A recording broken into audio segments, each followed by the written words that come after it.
सहयोग में तत्व किस तरह से इंसान के प्रकाशित होते हैं और प्रभावित करते हैं।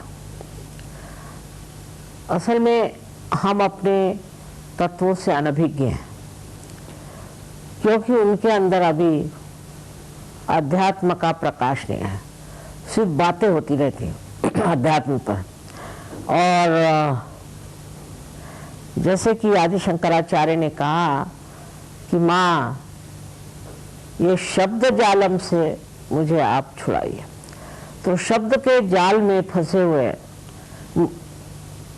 जो साधक होते वो भी उसी में बहते रहते, और अगर उनके कोई गुरु मिल जाए तो फिर तो उनका बचना बड़ा मुश्किल, क्योंकि वो उनको कहेंगे कि चलो तुम ये जप करो, नहीं तो पदयात्रा करो, सर के बल खड़े हो जाओ। वो जिंदगी भर यही करते हैं।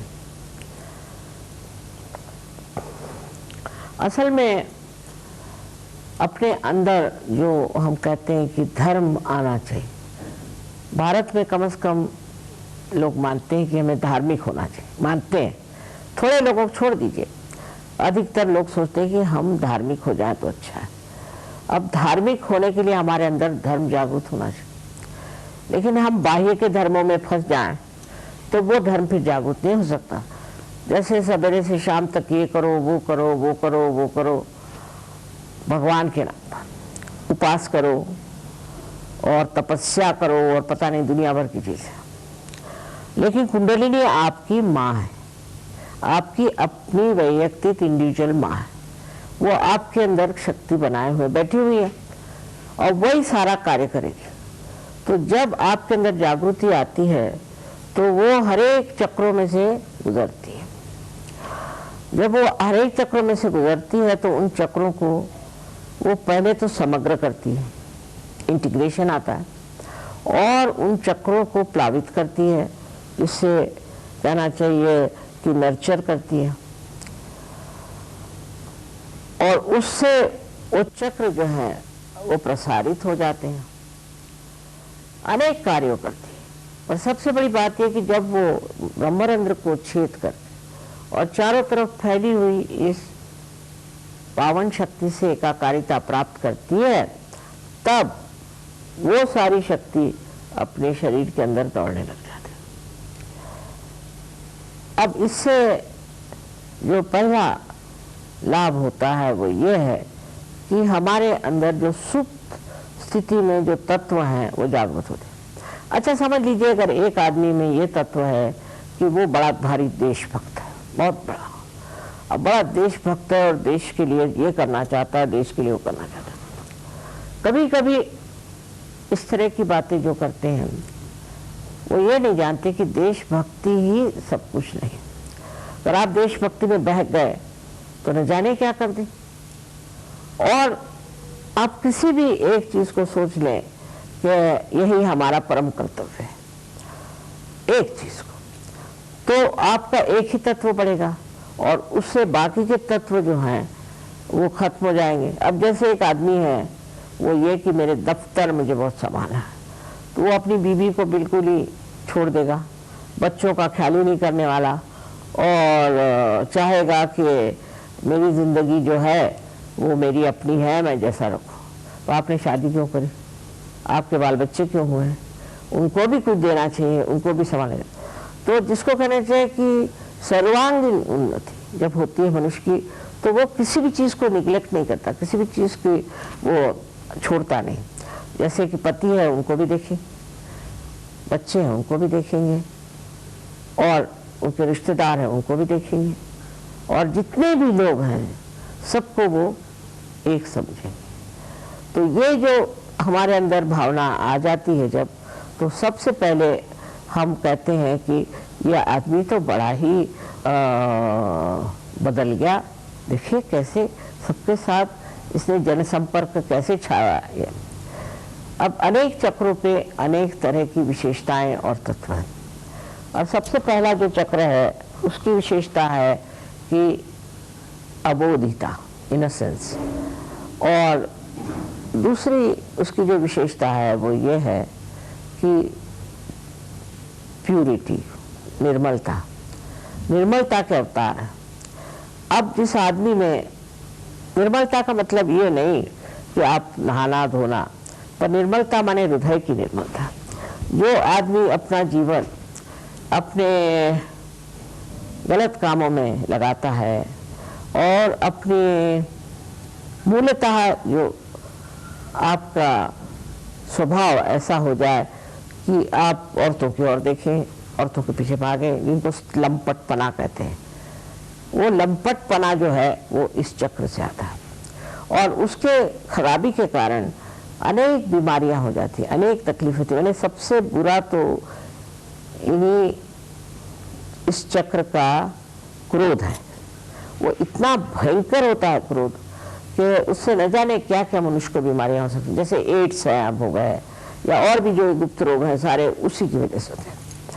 तो जब कुंडलिनी जागृत होती तो आश्चर्य की बात है कि मूलाधार चक्र का उसमें कोई हाथ नहीं होता, क्योंकि कुंडलिनी तो ऊपर है उसके। तो होता क्या है कि कुंडलिनी को ये चक्र जगने ही नहीं देगा, जो आदमी ऐसा हो उठने ही नहीं देगा, क्योंकि उसमें जो बैठी हुई शक्ति है वो इसे रोकेगी। ऐसा आदमी बहुत मुश्किल है पार होना। तो सबसे बड़ी मूल चीज हमारे अंदर ये होनी चाहिए कि नैतिकता, और जिस इंसान में नैतिकता का अभाव होता है तो उसकी कुंडलिनी बड़ी कमजोर हो जाती है और वो बड़ी तकलीफ में फंस जाता है, क्योंकि इस तरह की बीमारियां हो गई, ये हो गया। और विलायत में तो ये है कि आप किसी से कुछ कहो तो कहते व्हाट्स रॉन्ग, इसमें क्या खराबी है। तो जब वो व्हाट्स रॉन्ग होता है तब वो जब उनको एड्स होगा तो व्हाट्स रॉन्ग, कुछ भी हो जाए तो व्हाट्स रॉन्ग। उस तरह का अगर हम लोग भी अपने जीवन का ऐसा तथ्य निकालें तो उससे आपका तत्व पूरा नष्ट हो जाएगा।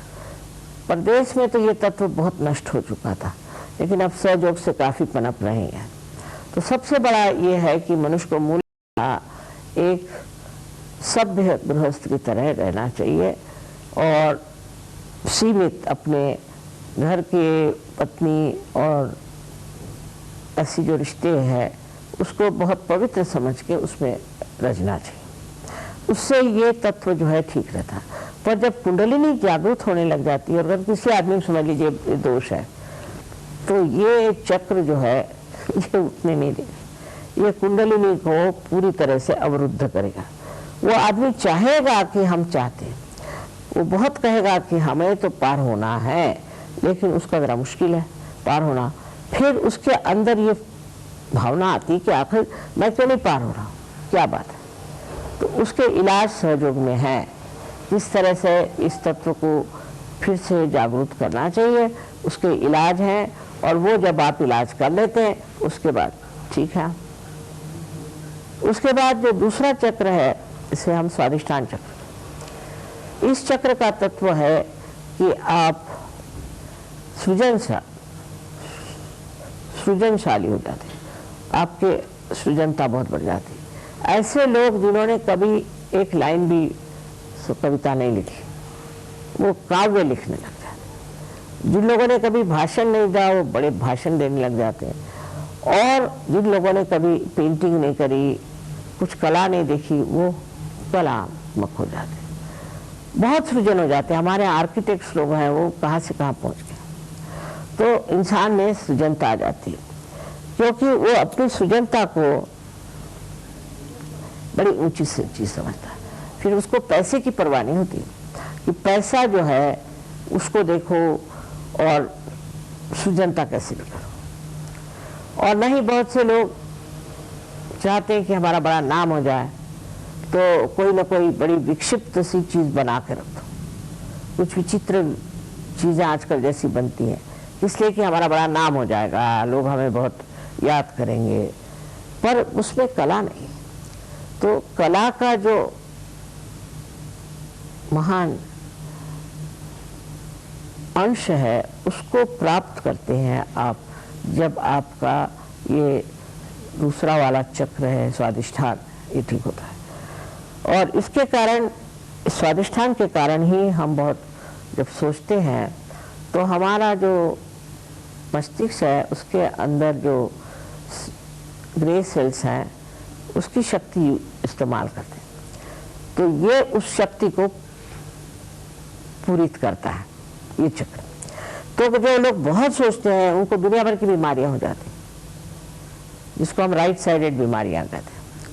उसमें से एक बीमारी तो एक उसका लिवर खराब हो जाता है, और दूसरी ये कि उसको पैनक्रियाज में उसको डायबिटीज़ हो सकता है, वो नहीं हुआ तो उसको किडनी ट्रबल हो जाएगा, वो नहीं हुआ तो उसको कॉन्स्टिपेशन हो जाएगा, वो भी नहीं हुआ तो उसको अस्थमा हो जाएगा, वो नहीं हुआ तो उसको हार्ट अटैक भी आ सकता है, और सबसे ज़्यादा तो उसको पैरालिसिस भी हो सकता है।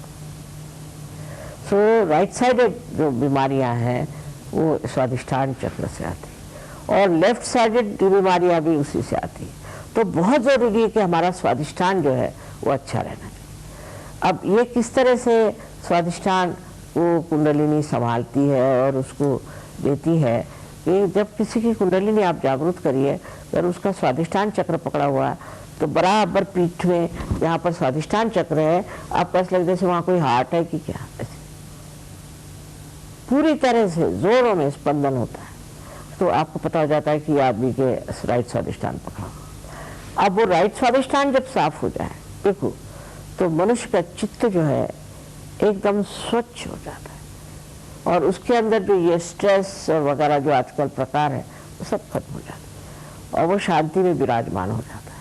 स्वादिष्ठान चक्र बहुत ज़रूरी है कि हम ठीक रखें आजकल के ज़माने में, जबकि हमारे ऊपर दुनिया भर के कार्य करने के बोझे लदे हुए। स्वादिष्ठान चक्र को ठीक रखने से मनुष्य कितना भी परेशान हो, कोई भी उसको तकलीफ हो, शांतिपूर्वक उसे देखता है साक्षी स्वरूप, और समझता है कि क्या खराब। अरे ये स्वादिष्ठान चक्र तो आजकल इतना खराब होता है, उससे इतनी बीमारियां होती, सब कुछ है, पर तो भी स्वादिष्ठान चक्र की कुछ विशेषता है कि कलयुग में ये बहुत ही बेकार है। फिर उससे जो और भी बीमारियां होती हैं उसके डिटेल्स में मैं नहीं जाना चाहती, पर यही कहूंगी कि बीमारी के अलावा मनुष्य अत्यंत संतापी और गुस्से वाला होता है, राइट साइडेड। बात बात में वो तुनक मिजाज होता है, उसको बड़ा ही लगता है कि मैं इतनी पोजीशन का आदमी हूँ, मेरी कोई इज्जत नहीं करी। छोटे से आदमी भी बहुत अपने को समझने लगा, ये भी राइट साइड स्वादिष्ठान से होता है। और लेफ्ट साइड स्वादिष्ठान जो पकड़ता है तो उससे मनुष्य चिंतित हो जाता है, बड़ा दुखी हो जाता है, उसको डिप्रेशन आ जाता है, और वो सोचता है कि मुझसे बुरा कोई नहीं, और मुझे सब सता रहे हैं, मुझे परेशान है, दुनिया भर के साइकोलॉजिकल केसेस होते हैं। तो ये दो साइड जो है चक्र के, लेफ्ट एंड राइट, इसको बहुत संभालना चाहिए, और वो सहयोग में बहुत फ़ायदे की चीज़ है, क्योंकि उससे ये दोनों चक्र जो हैं ये साफ हो जाते हैं। जब साफ हो जाते हैं तो आप हर एक चीज़ को इस तरह से समझते हैं जैसे कि एक आप बाहर से अपने को देख रहे हैं। अच्छा, तब आपको गुस्सा आ रहा है, अच्छा बैठिए, आप अपने ऊपर हंसते, अपना ही मजाक करते, अपने ही बारे में ये सोचते हैं कि मैं क्या कहता हूँ, मैं क्या कर रहा हूँ। तो उस तरह से मनुष्य अपने चित्त को वहाँ डाला, और ये आपका जो चित्त है वो प्रकाशित हो गया, तो वो जो चित्त है उसको ठीक कर देता। स्वादिष्ठान चक्र के लिए तो सहयोग बहुत ज़रूरी है, और आजकल के ज़माने में जितनी भी परेशानी है स्वादिष्ठान से, ऐसे मुझे लगता है अधिकतर, क्योंकि उसी से देखिए आपके हार्ट पे भी असर आता है इस पर। फिर उसके बाद नाभि चक्र है। नाभि चक्र जो है बस आगे थोड़ा